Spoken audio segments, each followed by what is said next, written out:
It's truly exciting, I think, to see anime's continued success, but part of the reason that it's found such universal acclaim is because often it's just as concerned about representation as it is with entertainment. And this has helped anime become a medium that doesn't just speak to everyone, but specifically highlights those that may get overlooked elsewhere and feel like their voices are diminished.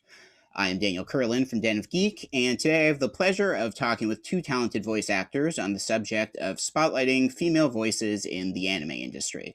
Monica Rial can be heard as Balma in Dragon Ball, Amy Yeager in Case Closed, and Asurpa in Golden Kamui, among many other roles. And Caitlin Glass is another accomplished voice actor who can be heard as Mina Shido in My Hero Academia, Hitomi in The Vision of Escaflowne, Evergreen in Fairy Tail, as well as in many other series as well. Did you realize what you were being drawn to in it in particular, or did you see something in the material that perhaps wasn't getting represented in other animation or just programming in general? I had friends in theater in high school who were into Sailor Moon, and I think we were really attracted to just the beautiful costumes and the art.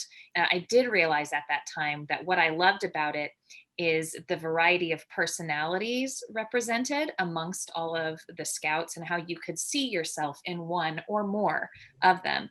Liking that show kind of immediately gave you a community when you found someone else who also liked it. I agree. I think that anime, what's so intriguing about so many of the stories to me as an actor is that they're so character driven. Sure, the story is important, but the characters are really well fleshed out usually. Like we really get to know them as human beings. And as a result, that is true with the women, the female characters as well. And that's not something that you see in all media. A lot of times you will have these female characters that are present, but they may not be as fleshed out as you would like. You know, you want to know more about them, and it just never happens. It never comes to fruition. So being a part of a medium where women are not only present and sometimes carry the show, as Caitlin says, but they also, are real humans. We get to see their good sides and their bad sides, and not just the stereotypical. There's that too, but not as much of it in the anime world.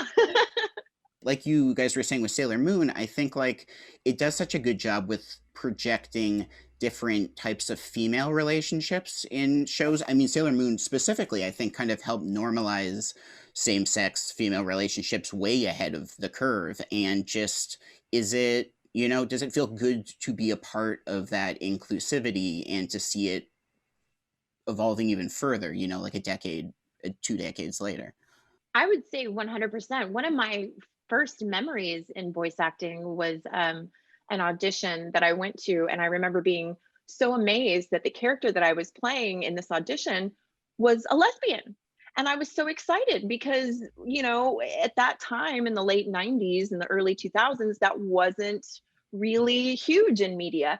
And I remember seeing the director out and about, and I'm like, I really want to play the lesbian. She's so great. Like, what a great character. We don't normally get characters like this that are, so well rounded and so much fun to play, but also have that aspect. Like, we don't have a lot of LGBTQ, especially at that time. We didn't Mhm. have a lot of that.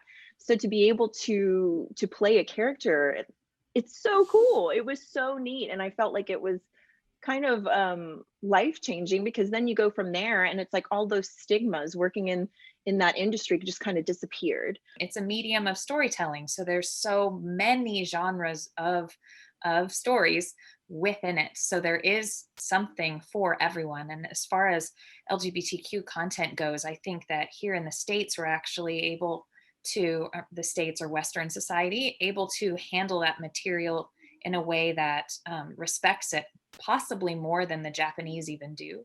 I'm Mhm. concerned sometimes when I see it in anime that it's really just there for someone's fetish, as far as Japanese viewership goes, because as a culture, they are not as open as anime may lead you to believe. So it is a comfort to be at conventions and see people just getting to be themselves. You both have experience as ADR directors, and how has that, how has your work as a voice actor affected that side of your career too? And like, have you noticed changes as on being that side of things and, helping portray representation in the casting of projects that you're working on? I started directing shortly after I became a voice actor, so in 2005, actually. And over the years, I've seen a great increase in female representation in the industry side of anime. I can't do anything about what the stories are about, Of course. um, but it is nice to see a lot more female directors, female engineers, female ADR writers, script adapters. So that's really encouraging. So I just want people to know, like, we're behind the scenes doing a lot. We have producers that are women, vice presidents that are women within the company. So way to go there.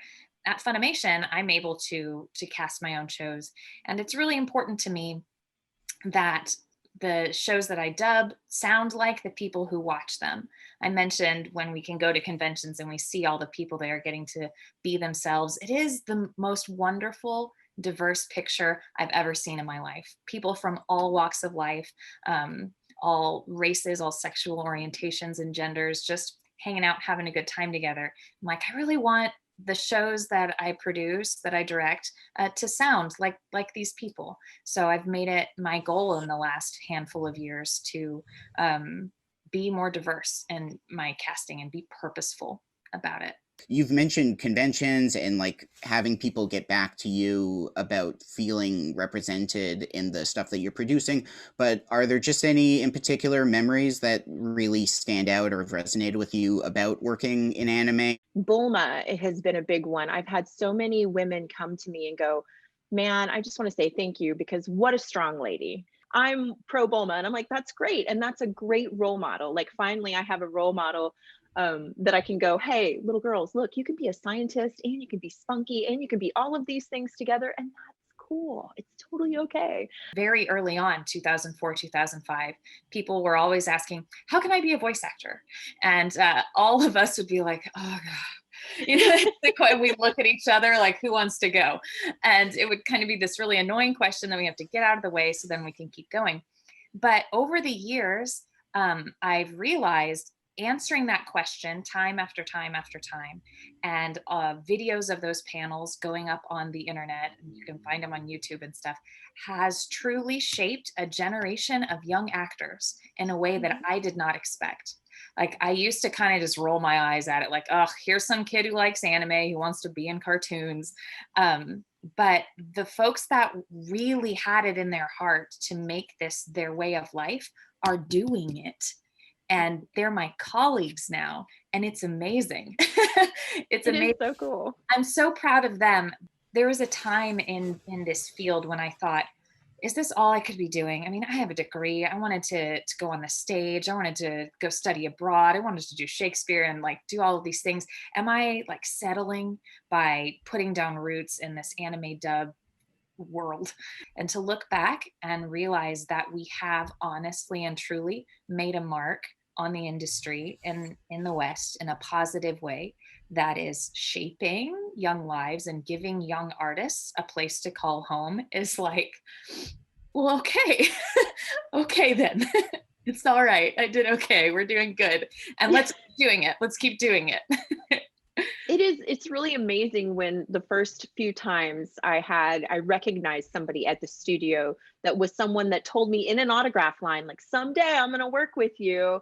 And when you see that person, it brings tears to your eyes because you're like, you did the thing. I told you how to do the thing and you did it. Like, congratulations. Caitlin Glass, Monica Rial, thank you for taking some time to talk on all of this. And yeah, just thank you guys. Best of luck with everything and stay well. Thanks for having us.